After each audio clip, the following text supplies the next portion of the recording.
Chapter 14, Review Questions.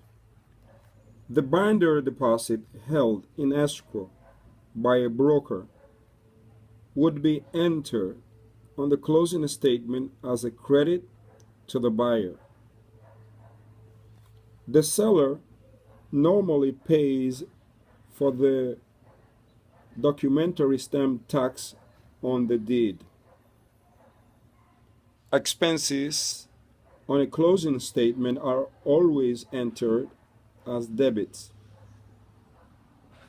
Prorations are always entered on a closing statement as double entries.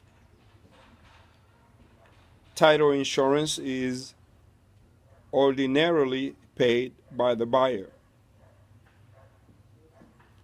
The state documentary stamp tax on the promissory note and intangible tax on a new mortgage is normally paid by the buyer.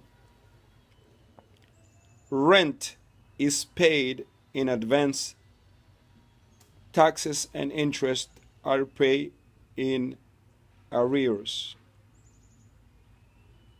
The amount due the seller at closing is calculated by subtracting the seller's total debit from the seller's total credit.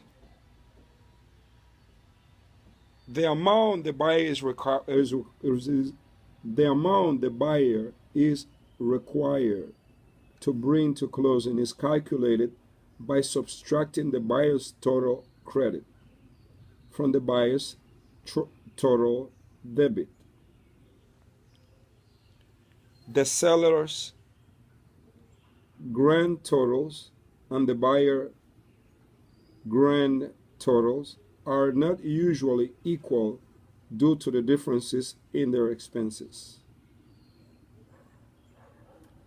The day of closing is always charged to the buyer for prepaid interest.